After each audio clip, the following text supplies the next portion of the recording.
Hello friends, welcome to Kavish good kitchen. இன்றைக்கி நம்ம வீடியோவில் என்ன பார்க்க போகிறோம் அப்படின்னா, பீஸா சாஸ் எப்படி செய்கிறதுன்னு பார்க்கலாம் வாங்க. இப்போ பார்த்தீங்க அப்படின்னா அதுக்கு ஒரு 5 தக்காளி நான் எடுத்திருக்கேன். கொஞ்சம் நல்லா பழமாக சிகப்பாக பார்த்து எடுத்துக்கோங்க. ஸோ கலர்ஃபுல்லாக இருக்கும். அதை நம்ம இப்போ வேக வைக்க போகிறோம். இதை ஒரு சாஸ் பேனில் சேர்த்துக்கலாம். சேர்த்துட்டு இதுக்கு தேவையான அளவுக்கு, காரத்துக்கு தேவையான அளவுக்கு நம்ம ஒரு 6லேருந்து 7 காஞ்ச மிளகான்னு சொல்லுவோம், அதை எடுத்துக்கலாம்.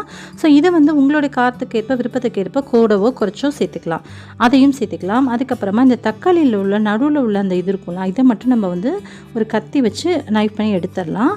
அடுத்து நம்ம வரமிளகாவையும் அந்த சாஸ் பேன்லேயே சேர்த்துடலாம். கூடவே பார்த்திங்கன்னா சின்ன வெங்காயம் இல்லைன்னா பெரிய வெங்காயம், உங்களுக்கு எது இருக்கோ அதை நீங்கள் சேர்த்துக்கலாம். நான் பெரிய வெங்காயத்தில் கொஞ்சம் சின்னதாக இருக்கணும், அதை சேர்த்துட்டு தக்காளியில் கீரல் போட்டு நம்ம வேக வைக்கணும்.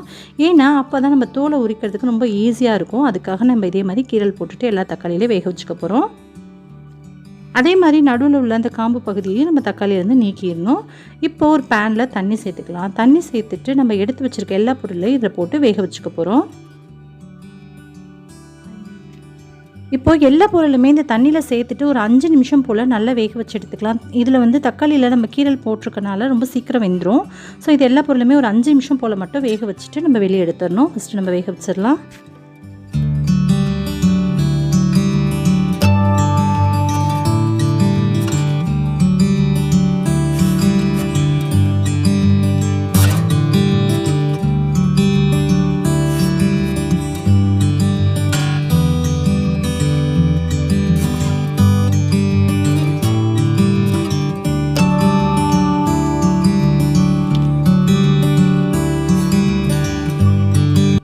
இப்போ ஒரு 5 நிமிஷத்துக்கு அப்புறம் அடுப்பை ஆஃப் பண்ணிவிட்டு அதுக்குள்ளே நம்ம வேக வச்சுருந்தோம்னா அது எல்லாத்தையுமே எடுத்து வேறு ஒரு பாத்திரத்துக்கு மாற்றி வச்சுட்டு நல்லா ஃபேன் கடியில் வச்சு ஆற வச்சு எடுத்துக்கலாம்.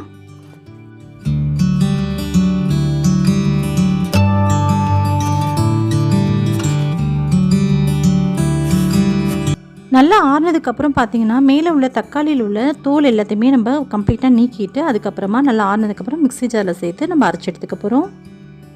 ஃபஸ்ட்டு வெங்காயமும் மிளகாயும் அரைச்சி எடுத்துகிட்டு அதுக்கப்புறமா நம்ம எடுத்து வச்சிருந்த தக்காளி சேர்த்து அரைச்சிக்கலாம்.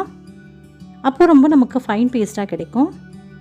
இப்போ இதில் எடுத்து வச்சுருக்க எல்லா தக்காளியுமே சேர்த்து அரைச்சிக்கலாம். ஃபஸ்ட்டு அதை கரகரப்பாக அரைச்சோம் அப்படின்னாலே போதுமானது. அதுக்கப்புறமா தக்காளியும் சேர்த்துட்டு நல்லா அரைச்சிக்கலாம்.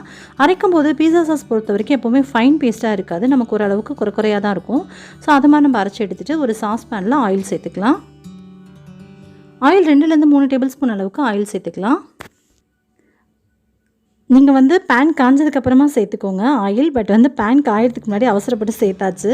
ஓகே, இப்போ நம்ம அரைச்சி வச்சுருந்தோம்ல அந்த பேஸ்ட்டை இது கூட சேர்த்துட்டு தேவையான அளவுக்கு இதில் உப்பு சேர்த்துக்கலாம். உப்பு சேர்த்துட்டு இதை நல்லா கொதிக்க வச்சு எடுத்துக்கலாம். இது கூடவே இதில் உள்ள புளிப்பு இது எல்லாத்தையுமே பேலன்ஸ் பண்ணுறதுக்காக சுகர் சேர்க்குறோம். சுகரையும் சேர்த்து இதில் நல்லா கலந்து விட்டுட்டு கொஞ்சம் நேரம் போல் இதை நல்லா கொதிக்க வச்சுக்கலாம். அதாவது நம்ம எடுத்து வச்சுருக்கோம்ல, இப்போ நம்ம அரைச்சி வச்சுருக்க பேஸ்ட் கிட்டத்தட்ட ஒரு சாஸ் பதத்துக்கு வரணும். இது கூட தேவையான அளவு மிளகுத்தூள், அதாவது தேவையான அளவுன்னு இல்லை, ஒரு 1/2 ஸ்பூன் அளவுக்கு மிளகுத்தூளும் சேர்த்து நல்லா கலந்து விட்டுக்கோங்க. அப்போது இதோட டேஸ்ட் இன்னும் நல்லாயிருக்கும். இது கூடவே கொஞ்சம் போல் வினிகர் சேர்த்துக்கலாம். ஒரு 1/2 ஸ்பூன் அளவுக்கு வினிகர் சேர்த்துக்கலாம். அப்போ தான் நம்ம கடையில் கிடைக்கக்கூடிய அதே சேம் டேஸ்ட்டு கிடைக்கும். உங்களுக்கு விருப்பம் இருந்துச்சுன்னா நீங்கள் எண்ணெயில் கொஞ்சம் போல் பூண்டு கூட சேர்த்துக்கலாம். நான் இன்றைக்கி சேர்க்கலை. இது கூட பார்த்திங்க அப்படின்னா சில்லி ஃப்ளேக்ஸ், அதாவது இது ஒன்றுமே இல்லை, மிளகா இருக்குல்ல, மிக்சியில் ஒரு 2-3 தடவை கரகரப்பாக ஓட்டி எடுத்திங்க அப்படின்னா சில்லி ஃப்ளேக்ஸில் ரெடி ஆயிரும். இது நம்ம பீஸா சாஸில் சேர்க்கும் போது ரொம்ப டேஸ்ட்டு சூப்பராக இருக்கும். பீஸாவில் சேர்க்கும் போது இதோடைய ஃப்ளேவர் தனியாக நமக்கு தெரியும், ரொம்பவே நல்லாயிருக்கும். ஸோ அதுக்காக தான் சேர்த்துக்கிறோம். ஸோ இது எல்லாத்தையும் சேர்த்துட்டு நல்லா சாஸ் மாதிரி நல்லா வரணும். அது வரைக்கும் நல்லா கொதிக்க வச்சுக்கலாம். உப்பு ரொம்ப கம்மியாக இருக்குதுனால இன்னும் கொஞ்சமாக நான் ஆட் பண்ணிக்கிறேன். ஆட் பண்ணிவிட்டு இதை நல்லா கலந்து விட்டுக்கோங்க. நல்லா எந்த அளவுக்கு சாஸ் ஸ்டேஜ் வந்ததுக்கப்புறமா நம்ம இறக்கிக்கலாம். ஆல்ரெடி நம்ம வீடியோவில் நிறைய சாஸஸ்லாம் எப்படி செய்யுதுன்னு பார்த்துருக்கோம். அதோட லிங்க் கீழே டிஸ்கிரிப்ஷனில் தரேன், வேணும் நீங்கள் செக் அவுட் பண்ணி பாருங்கள். ஸோ இந்த சாஸும் சேம் அதே மாதிரி பெர்ஃபார்மன்ஸில் தான் நம்ம எடுக்க போகிறோம். ஸோ பார்த்தீங்கன்னா ஒரு இதில் பிளேட்டில் விட்டு பார்த்தீங்க அப்படின்னாலே அதோட ஸ்டேஜ் உங்களுக்கு நல்லா தெரியும். அந்த சாஸ் எல்லாத்துலேயுமே நான் உங்களுக்கு கிளியராக எக்ஸ்பிளைன் பண்ணியிருக்கேன், வேணா நீங்கள் செக் அவுட் பண்ணிக்கோங்க. அவ்வளோதான், நம்மளோட பீஸா சாஸ் சூப்பராக ரெடி ஆகிடுச்சு. இந்த வீடியோ உங்களுக்கு பிடிச்சா லைக் பண்ணி ஷேர் பண்ணுங்கள். மறக்காம நம்ம சேனல் சப்ஸ்கிரைப் பண்ணிக்கோங்க. தேங்க்யூ ஸோ மச் ஃபார் வாட்சிங் this video. So bye, thank you.